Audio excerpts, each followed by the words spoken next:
Nikita Mirzani kembali menggegerkan publik setelah melontarkan pernyataan menohok kepada Reza Gladys dengan menyebutnya miskin. Pernyataan itu muncul di tengah kasus hukum yang menjerat Nikita Mirzani terkait dugaan pemerasan sebesar 4 miliar rupiah.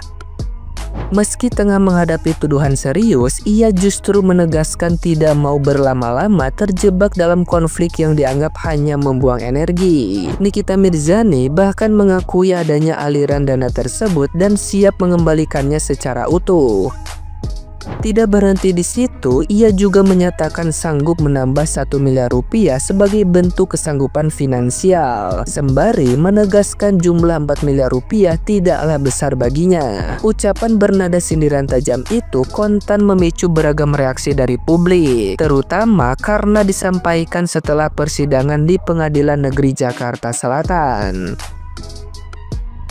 Meski menampilkan sikap santai, Nikita Mirzani mengaku malu karena persoalan ini sudah menjadi konsumsi nasional. Ia menilai seharusnya masalah tersebut dapat diselesaikan secara damai tanpa melewati proses hukum panjang. Namun kenyataannya Nikita Mirzani tetap harus menghadapi jeratan pasal berat, mulai dari Undang-Undang ITE, KUHP tentang pemerasan, hingga Undang-Undang Tindak Pidana Pencucian Uang. 3 undang-undang itu membuat posisinya kian sulit, meski dirinya tetap percaya diri bisa melalui badai hukum ini. Nikita Mirzani berharap perkara segera tuntas agar dapat kembali menjalani kehidupan normal tanpa beban kasus. Baginya, kebebasan dan ketenangan jauh lebih berharga daripada harus terus-menerus berkutat dalam konflik yang dianggap sepele. Nah, gimana nih menurut netizen yang terhormat? Silahkan berkomentar ya. Enak kali dia gitu ya kan, udah 4 miliar itu udah diambilnya, terus mau dikembalikannya 4 miliar lagi, terus tambah 1 miliar. Kalau kayak gitu ceritanya enak kali. Misalnya kita apa kan, misalnya kita ngerampok gitu kan, terus kita rampok lagi orang 10 juta misalkan, kita rampok lah orang 10 juta, terus tiba-tiba kita di apalah, kita ketangkep, terus kita balikan uangnya itu yang 10 juta itu, terus kita kasih tambah 1 juta, udah kita bebas gitu. Enak kali kayak gitu ya kan. Oh alah, semalah cara berpikir si NM ini ya, anak kok ya. Terus ngatahin gitu si Dokter RG ini miskin. Oh kalau miskin apa ya, mau dia ngomong di depan kaca gitu ya kan. Kok kalau miskin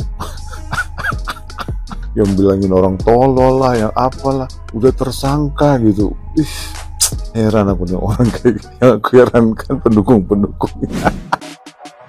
Tapi sekarang pasalnya itu udah berubah ke pencemaran nama baik. Dari awal guys, pasalnya itu nggak pernah berubah. Pasalnya itu tetap pencemaran nama baik. Tapi ini bukan pencemaran nama baik aja, ada plus di belakangnya. Pencemaran nama baik dengan pengancaman melalui media elektronik. Pasti kalian udah lihat kan yang Bang Hotman Paris diwawancarai sama wartawan. Itu kan dia bilang kalau itu tuh pasalnya tuh nggak pernah berubah. Pasalnya itu dari awal emang pencemaran nama baik, tapi ada plusnya dengan pengancaman. Jadi apalagi guys yang harus dipermasalahkan sampai harus berdebat-debat. Semoga ya itu ternak-ternaknya bisa lebih paham lagi inti dari permasalahannya apa. Jadi nggak serang sana sini, nggak komen sana sini. Anehnya itu yang hobi komen rata-rata akunnya itu pasti fake. Jadi Dokter Reza Gladys tuh bener-bener serba salah gitu ya. Kemarin yang digembor-gemborkan katanya produk skincare-nya bermasalah. Nggak dapet celahnya, sekarang pindah ke ranah pribadi mamanya. Mengakui Neti mamanya salah, nggak mengakui mamanya Neti lebih salah lagi nantinya. Gue bener-bener nggak ngerti gitu, kenapa sih pada ngehujat Dokter Reza? Padahal Dokter Reza tuh nggak pernah loh ikut campur masalah orang, ngurusin hidup orang, nggak pernah juga maksa orang, apalagi meras orang. Dokter Reza kan di sini jualan, terserah orang mau beli mau enggak, gak ada yang maksa. Gue ngerasa yang nyerang Dokter Reza ini mencela semua gitu kan. Gak dapat celah di skincare-nya nyerang fisiknya, gak dapat di fisiknya nyerang mamanya. di framing abu-abu lah, di framing kelangak-kelongok lah. Suka nggak suka, terima nggak terima, Dokter Reza itu seorang dokter. Dan fakta yang nggak bisa dibantah oleh siapa-siapa, Dokter Reza yang katanya pelangak-pelongo berhasil menterdakwakan dia. Rumah seharga 41 miliar saya dapat diskon sebanyak 10 miliar. Jadi saya hanya bayar sekitar 33 miliar. Wow, luar biasa. Jadi tuh gue juga bingung nih dengan perkara persidangan kemarin gitu kan. Kan ngebahas nih tentang endorse rumah yang di Naval Park. Jadi menurut terdakwa, endorse rumah itu sebesar 10 miliar. Jadi harga endorse-nya dia itu fantastis, di angka 10 miliar. Padahal yang dibahas itu bukan endorse, tapi harga diskon. Naval Park itu punya yang namanya harga diskon untuk customer-customer pembeli pertama, pembeli awal-awal. Jadi semuanya tuh dapat. Semua dapat diskon hampir 10 miliar. Dan nggak cuma terdakwa aja yang dapat gitu. Guanya bingung kenapa dia langsung mengklaim, bahkan katanya masuk ke YouTube juga, kalau harga endorse-nya dia sekitar hampir 10 miliar. Man, come on. Yang pinter ayo berpikir, yang pinter ayo kita lihat nih, apakah benar endorse sama dengan diskon? Diskon dan endorse adalah dua hal yang sama. Apakah itu benar? Karena dari zaman dulu juga tuh kita udah tahu, misalnya kita beli barang nih di supermarket harga 10.000 dapat diskon, oh tinggal bayar 8.000 gitu, 2.000-nya ya potongan harga gitu. Tapi kalau endorse biasanya tuh dari pihak brand memberikan barang untuk di-review, tapi juga dikasih pembayaran sejumlah uang. Itu namanya di-endorse gitu ya. Jadi kita dapat produknya, kita review produknya, tidak perlu beli, tapi kita malah dikasih uang. Kita diberikan deal kerjasama dalam bentuk uang. Nah, itu namanya endorse. Gimana sih ceritanya itu diskon disamain dengan endorse? Jujur gue gagal paham. Aku tuh gagal paham banget dengan konsep endorse dari si terdakwa ini gitu. Dan banyak juga yang berspekulasi gitu ya, kalau seandainya biaya endorse segitu besar 10M, ngapain juga mau terima gitu loh. 4 miliar dari sang dokter, 4 miliar dari sang gladiator, ngapain gitu. Jujur sangat meresahkan gitu ya, kasus dibolak-balik seperti ini bikin netizen yang tadinya nggak paham jadi makin bodoh gitu ya. Kita yang pintar tuh berpikir lurus aja kalau melihat ini sebagai sesuatu yang oh my god, it's not gonna happen, oh my god, this is so weird, kan kayak gitu ya. Tapi kalau ternak-ternak terdakwa 100% langsung percaya gitu ya.